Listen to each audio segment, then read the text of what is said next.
Er du glad? Ja, Kør.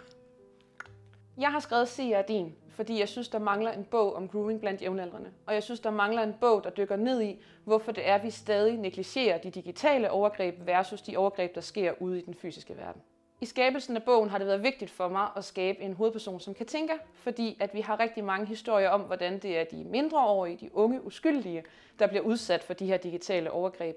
Hvor Katinka, hun har den her seksuelle sikkerhed og ro, som hun jo dyrker. Hun går i byen, hun flirter, hun går med fyrene hjem og hviler ligesom i det.